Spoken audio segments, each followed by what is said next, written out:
welcome, ladies. Welcome to another episode, the Christmas and New Year's edition of She Who Rises Up podcast, where two women, Gemma and myself, committed to the path of love, evolution, and surrendering to the great mystery of life.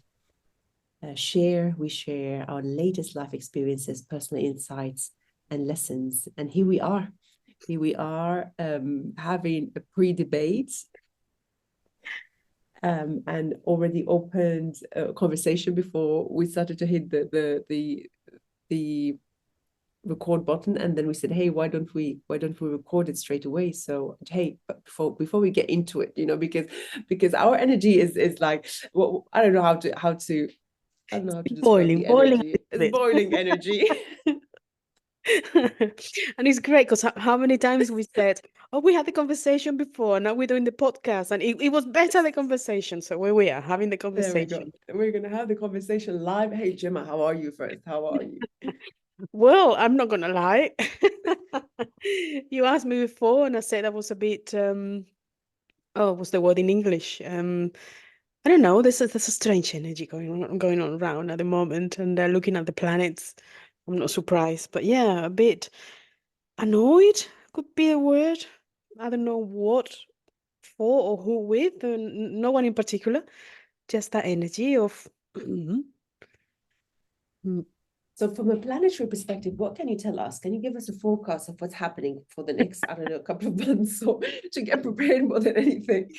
Yeah, I think it could help us to know what's going on. I know that today, as we're recording this, is the 30th of September. We have a new moon in Capricorn, and that is asking us to sit and feel what we want to do with everything that has been going on this year, because this year, 2024, has been pretty harsh for many of us. Hasn't it? It's been an intensive year, and many structures have fallen. Many things have changed inside and outside. So what the new moon is asking us to do is to really feel, okay, so all these have changed now that you see who you are, who you've been, maybe what you want. What are you going to do with that, with everything that has fallen, everything that is changing? And many things are happening on the new year, in 2025. And what I know is that January and February are months to go and just sit and do nothing. I'm not saying just sit and do nothing. Obviously, we have to go to work and do the things that we do every day. But it's time for introspection and feel what we're going to do with these structures that have fallen and what do we want to build. And from there, in the spring, then we can start taking action. It will be the best time.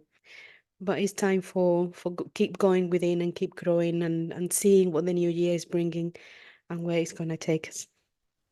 I love that, because I don't know if this, from an astrological perspective, is coinciding with winter time, right? Because that is, Yeah, if I was to yeah. follow the natural rhythms or or a natural calendar, then my instinct is Yeah. to go inwards for the next couple of months, instead of, again, creating something and put it out there and using that summer energy, or that more vibrant energy, right?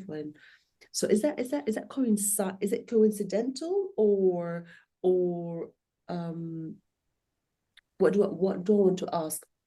It's Is what it? will happen anyway. Oh yeah, Yeah. exactly. Yeah. Yeah. I think it's a good point. Yeah, it's a good point because I was feeling like that as well.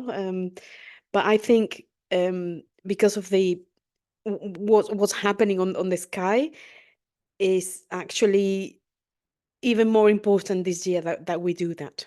It's even more important because it's not only the change of a season. Okay, it's winter and we feel like being inside and being creative later on in spring. We also changing era, like Pluto is now in Aquarius, leaving Scorpio behind, Capricorn behind. So it's a change of an era. It's not a change of a season, like all years, like every year. Is huge transformations inside, huge.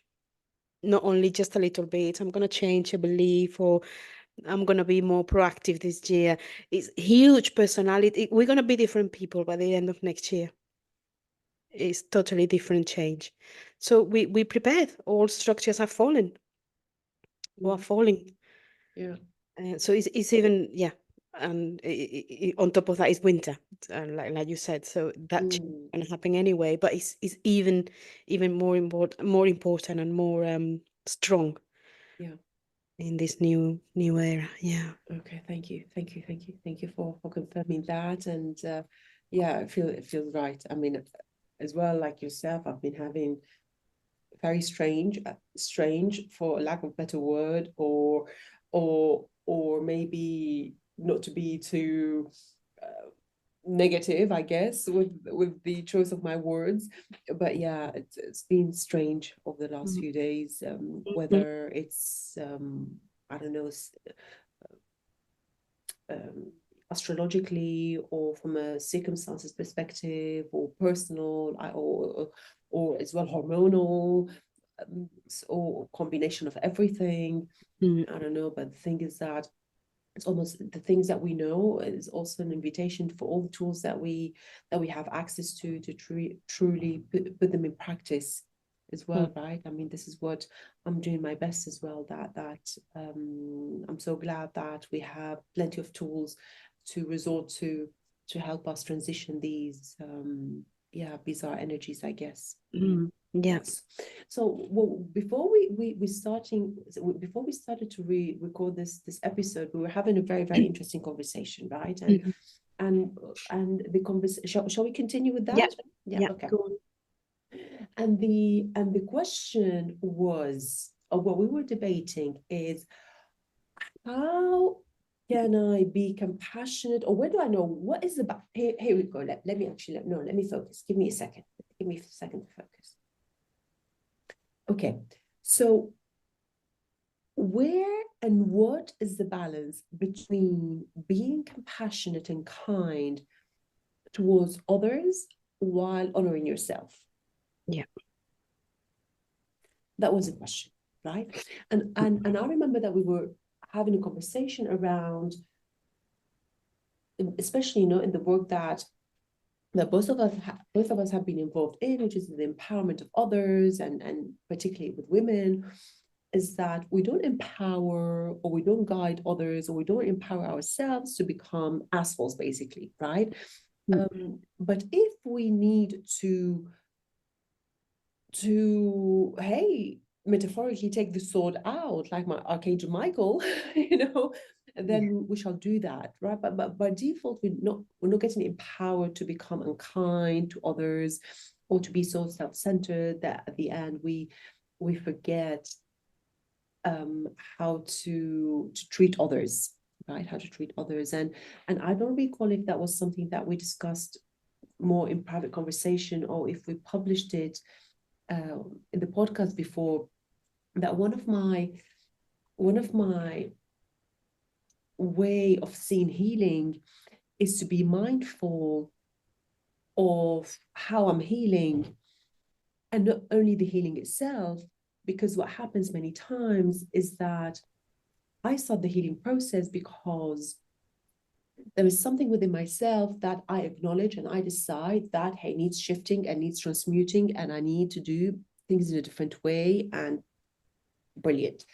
But then what happens is that so many people, I have witnessed that so many times, that they create another disempowered reality for themselves as the healing. Right. So I come out of a cage, but then I get myself into another disempowered cage. Mhm. Right. Yeah. So, and I've been reflecting a lot on that. I'm like, okay, so what's happening here? Why that happens? And that is when the philosophy of me, I'm getting empowered not to become a bitch, basically an asshole towards others, Mm. but it has nothing to do with that. Mm. So then at the back of that conversation, we were debating as to how where's the balance? Mm. Where's the balance between, again, yeah, being compassionate, I'm happy to support, I'm happy to help, let me be as compassionate and kind towards you and the circumstances and your circumstances and the situation, without and whilst I honor myself. Yeah. What's coming to me right now, listening to you, is that we human beings our ego self, the part of us that need something to be identified with, is looking for that, for an identification. And the clue you gave me, the clue when you said we become a different self. We heal, but we become another empowered being with more masks or with an identity. And the identity is not real. It's not the real self. So we need to look always for something to identify with. I am a bitch, or I am compassionate, or I am a balanced person. All that is looking for an identity. So we need that so that the ego is calm, because the real self is actually not looking for an identity. It's looking for the emptiness of the nothing. And the nothingness is really uncomfortable because there's nothing there.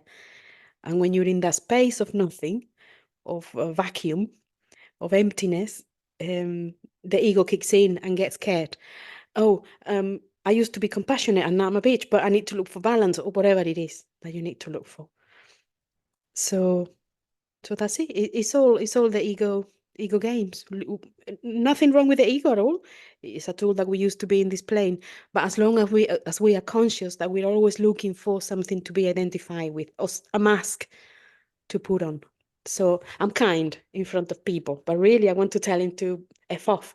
But I'm gonna be nice because that person, I don't know, is sick at the moment, or it doesn't deserve him according to my judgment. That's all ego self. And there's nothing wrong with it, as long as you're aware of it. Because we need it. We need the ego to be in this plane, right? I don't know. That's what Yeah, that's what yeah, perfect. Podcast over.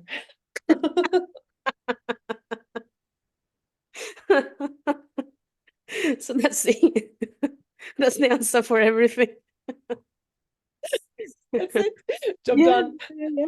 No, it's funny when you look at it, when you really look at it, we all do it. Now I'm using astrology because I'm becoming an astrologer, and I know about planets and stuff like that. So my identity says that I'm this and that. Great. Now I have another tool to look for an identity. Fabulous. No, it's a tool to find what your ego wants, what you want to go and play the game with it. But really, what your soul really wants is to do like that with your natal chart and throw it away and just be. And just be.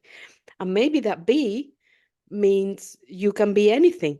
If in this moment I need to be a bitch, I'm a bitch. In the next moment I'm going to be compassionate, I'm compassionate. I can use all the archetypes and all the different masks and ways of being to present myself in this plane. And there's nothing wrong with it. But it's all a game. As long as you know that behind that is the real you that thrives in the nothingness. I don't know if it's making sense.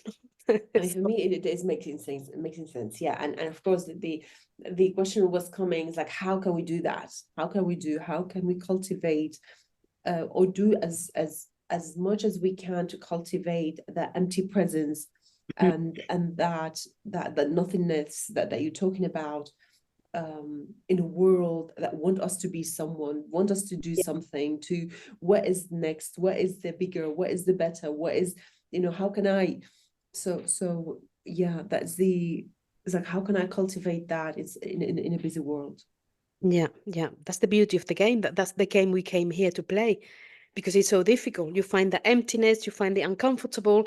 Suddenly you start thinking, you go into their conscience, and that's it. You look for another identity. So it's really difficult to stay in that vacuum, in that emptiness. Really, really difficult. Maybe the I don't know. Some people might achieve it. I haven't achieved it yet. I'm constantly looking to identify myself with something, but because it's comfortable.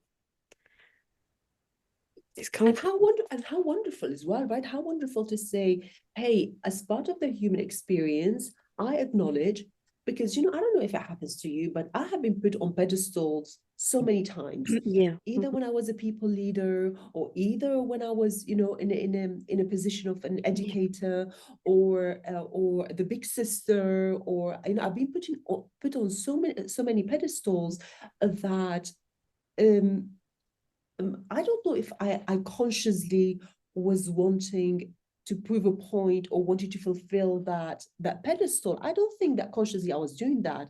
But then I acknowledge that looking around, oh wow, I was like, oh wow, okay, oh shit, it's like, what do you do with this, right? So where am I going with this? Where am I going? I'm going somewhere with this comment. Where am I going? Premenopause in action. There you go. I'm premenopausal. That's my identity. That's another identity, which I'm is what uncomfortable, so I'm premenopausal, people. I'm uncomfortable. I'm premenopausal, and then I advertise. I will have to advertise premenopausal. I don't know about you, Jem, but it's like, I mean, we talked about it last time, right? I mean, thank God is that at least in my case, we have improved a lot. Although, yeah, there's still discomforts happening there, but touch wood, we're on the right track. But yeah, it's very interesting point. Like I had to give it a name. Yeah, yeah. I had to give it a name. Let We me have share to. with you. Let me tell you a little story. I remember a few years ago, right? I was doing a little experiment where I decided, because I love the makeup and I love the high heels and I love the dressing up and I love all that. So at one point, I'm like, oh, why am I doing all that? Am I doing it because I truly want to do it? Or is it because there is an expectation again, because you're in the corporate world or you are in front of people or on a stage, you're supposed to dress up in a certain way. And I remember, I still recall the day that we did an event. Remember that event that we did in London, right? Where I was all made up. And then you were wearing trainers. I'm like, and I think I may have asked you, like, oh, are you I going to want before. change? I'm gonna wear trainers and yeah. Or something like that, right? Never forget your face. And I'm like, what? It's What? like that in my world, that couldn't exist. But that opened up to say, oh, wait a minute, it's like, what is the reason that I'm wearing the heels and so then I decided one time to do a piece of work, and I decided to show up with no makeup. I remember that, yeah. Yeah, no, I don't wear like huge makeup, but a little bit of makeup. But I decided that day I wasn't going to wear any makeup and I was going to wear flat shoes, right? And flat shoes or trainers kind of shoes, something like that. It's chic, but it's not the style that I would normally wear. And I remember that I showed up to the group of people and I had to tell them my experiment. I had to justify. Yeah. It's like people, it's like I'm doing it's like I'm experimenting. Yes. They're not wearing makeup. I'm experimenting wearing this kind of shoes, as a way of justifying myself, I guess, Yeah. So and then I forgot about it. The whole day I forgot about it. And it was a very interesting and powerful experience actually to, if anything, to ask yourself why I wear Yeah, of makeup. course. Exactly, why do you wear makeup? Yeah, why you do it, but let's experiment not wearing makeup, see what comes out for me, and then you get to know yourself more and why you do things and don't do them. And Yeah. you can decide, I do it because I like it, or I won't do it today because I don't feel like it. And Yeah. then you're more free. The more you know yourself, the freer you become, because then Yeah. you do things because you want to or not because of unconscious things that or programming or whatever that are ruling our unconscious, right?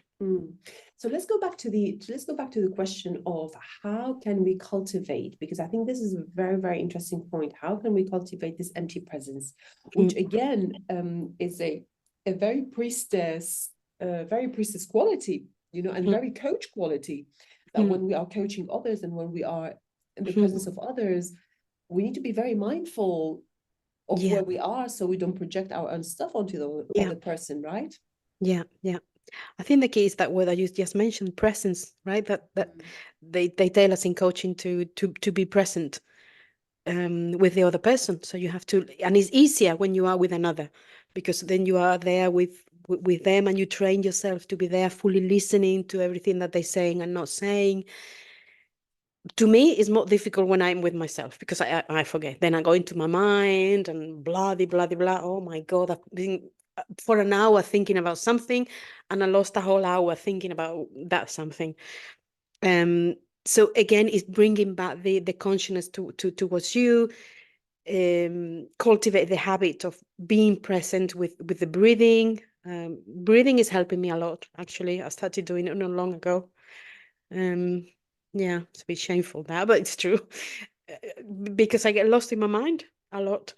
So I've been breathing and practicing that, going back into me, into that space, and hopefully being less into the mind and more into the body. That's very priestessy as well. Being in the body is the key too. That's the definition of being present in the body. Because I'm learning with astrology that the different types of people either go into the mind or into the emotions, but they disconnect from the body. We disconnect. So we get lost. We get lost, and we lose touch with the body, and the body gets rigid and tense. And if you're not in the body, you're not here. There's nothing in your body. And if you're not in the body, who's there?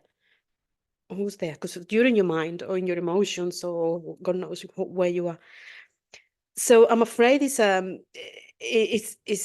building a habit, I think, of being I don't know, help yourself with something that reminds you to do that, to breathe. I put my alarm on every hour to remind me to breathe.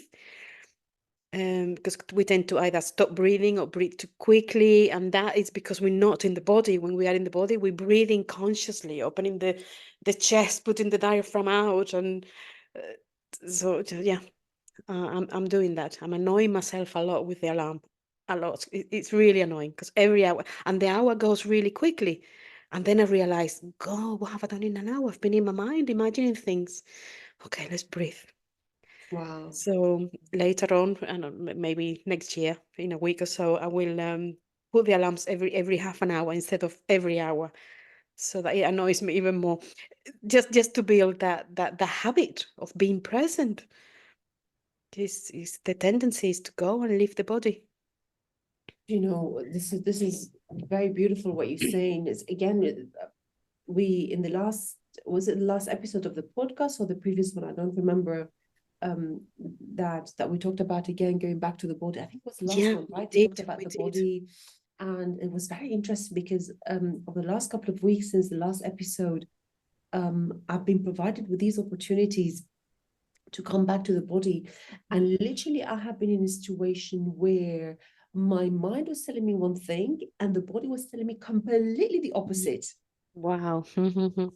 You know, and that was in regards to sitting on an ayahuasca Yeah.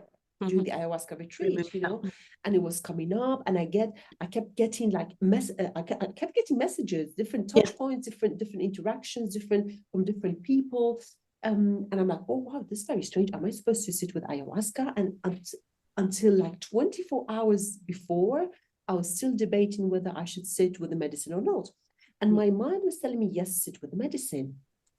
Why? Because you're medicine women. You're supposed to do these things because you have to continue doing your education. What other people will say if they were to find out that actually you're not doing your homework, as if you know.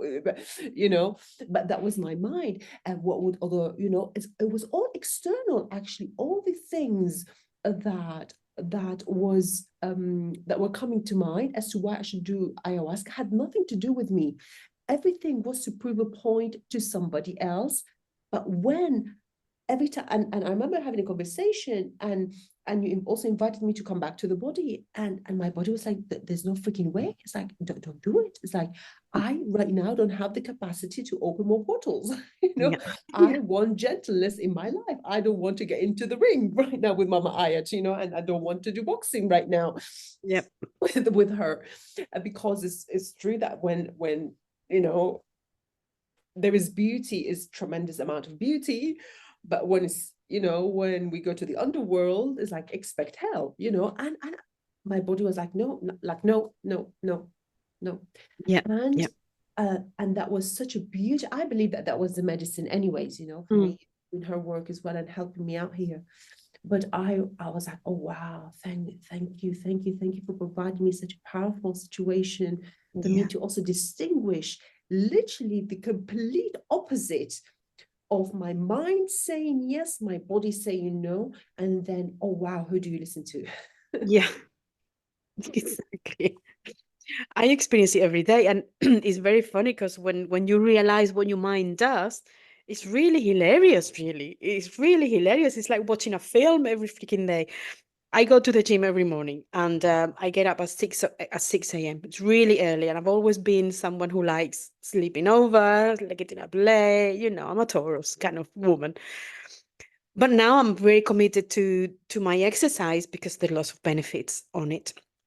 So I get up, my alarm goes, and my man goes immediately.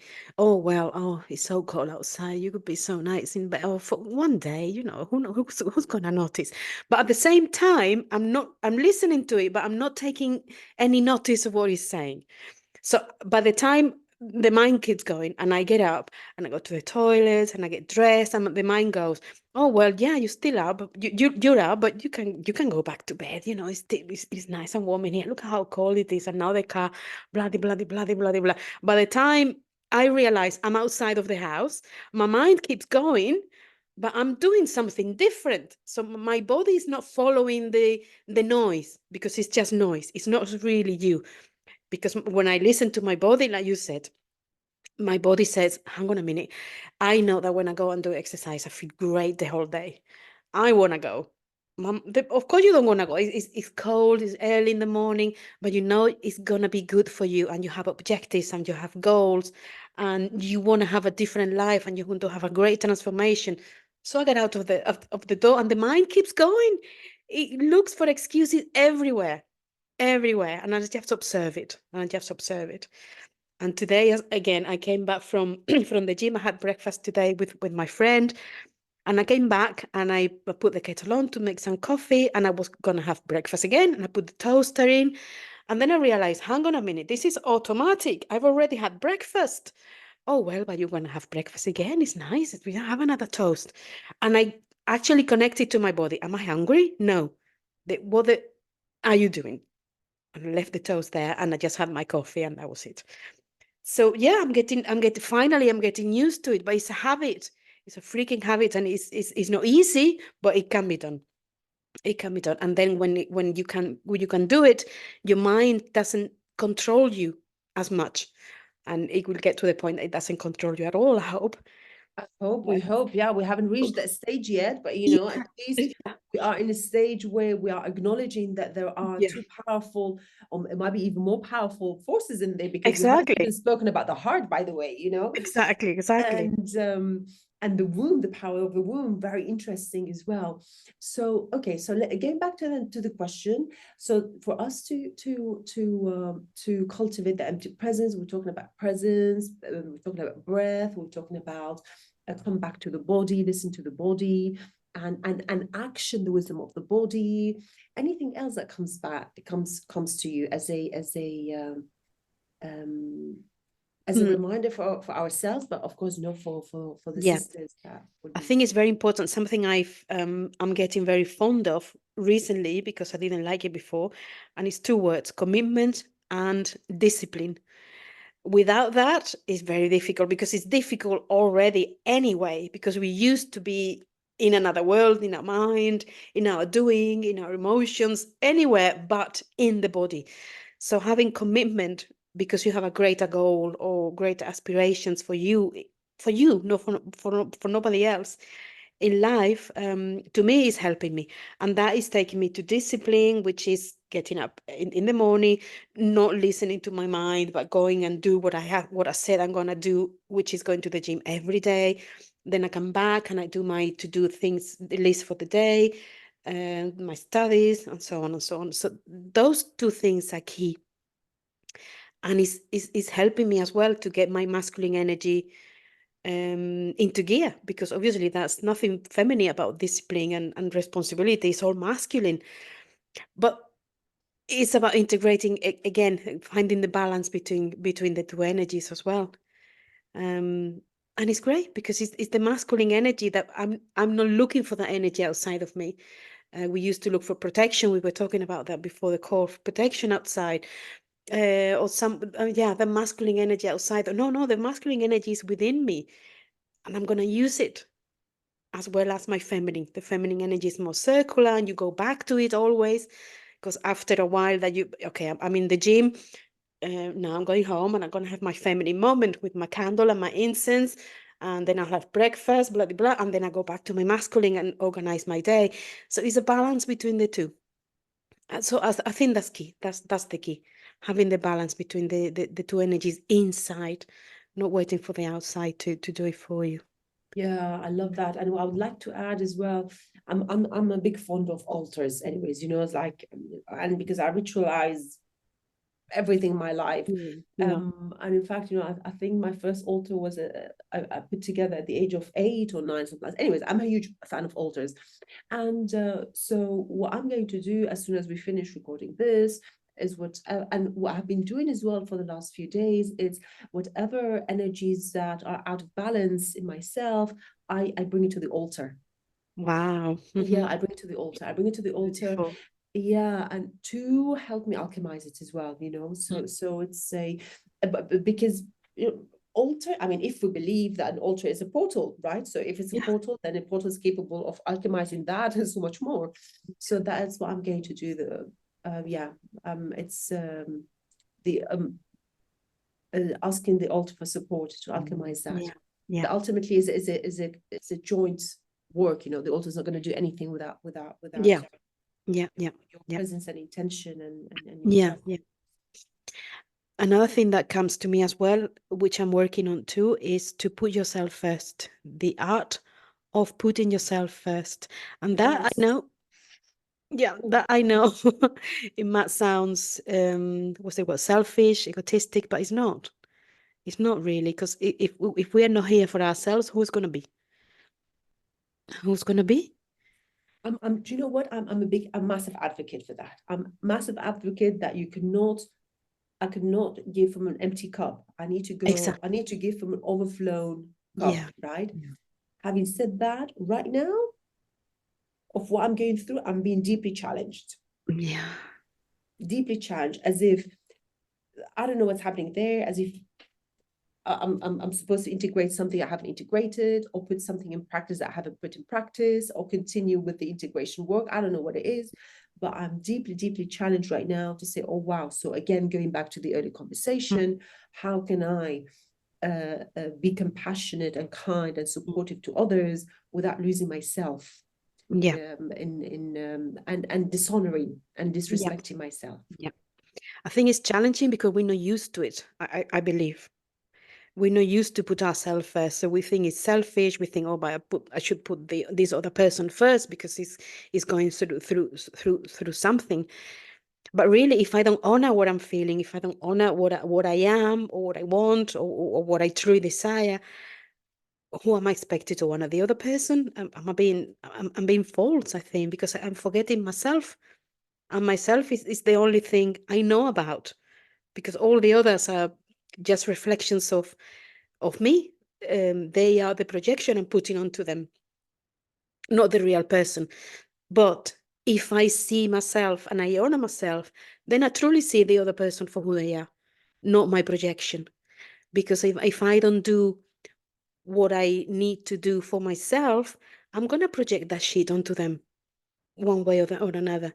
So I'm not doing it for them. I'm doing it's my projection towards them. So the only responsible thing I have in my life is me. And I know it sounds selfish because it's really hard to understand. I'm still at it. It's easier when I'm sitting here talking about it, but really in real life, it's hard to put it into practice because we're not used to it. It's selfish. We've been told it's selfish, but it isn't. It isn't. When we see that reality is that everything is a reflection of me.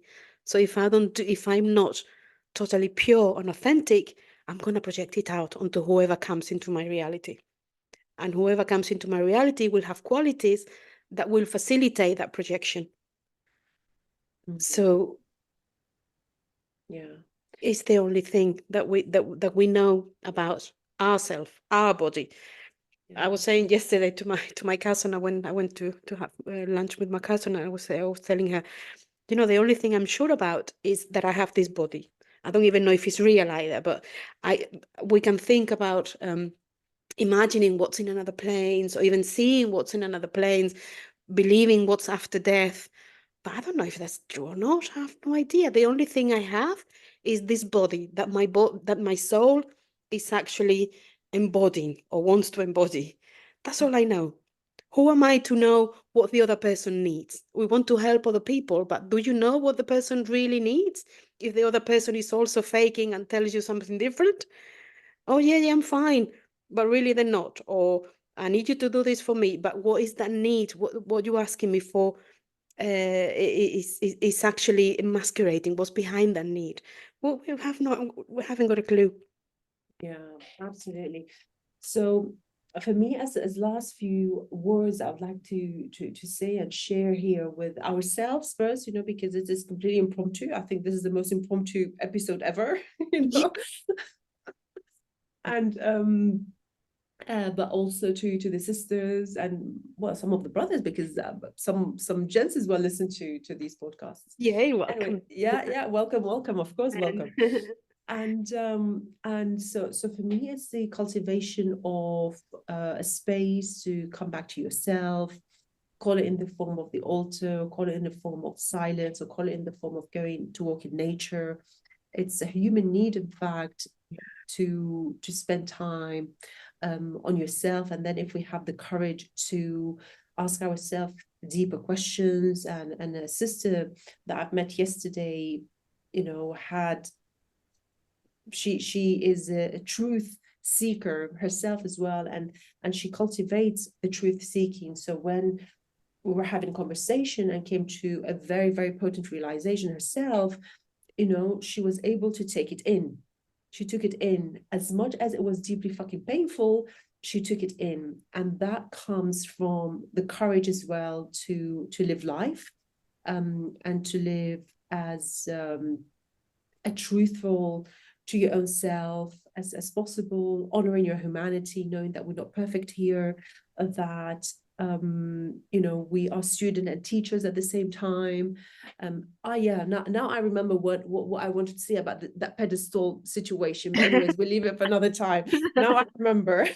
We'll leave it for another time. Anyway, so yeah, the coming back to yourself. So to have a practice to always come back to ourselves. Yeah, that's going to be important to recalibrate and rebalance, and and to do our breaths and doing our whatever. It's important for us. Yeah, indeed. Yeah, that's the only truth, to come ourselves, and to come back to it, to be as much of as authentic as we can be. Possible. Yeah, exactly. Anything else you would like to share? No, I would like to thank you and the audience for co-creating this space where I can remind myself all those things, really. So I should listen to this after that. I'm going to listen to this after that, because we do read reminders, right? We need reminders, So I always say that because, as part of coming back to our humanness, if that was true as well, because, we have to challenge everything here. Like, how do we know that actually we signed a contract? But anyways, I want to believe that we signed a contract to say, hey, I want to become a human now. And as part of your human experience, you have to forget. So if this was to be true, then no wonder that we keep forgetting things along the days and our lives, because it's part of our default, blueprint. Anyways, sisters, thank you so much for listening to us. Thank you so much for being with us today. We hope that you found some medicine here. You found it you took something away from this conversation, and we shall see you all in the new year. Until then, have a great time. See you all very soon. Bye. See you all soon.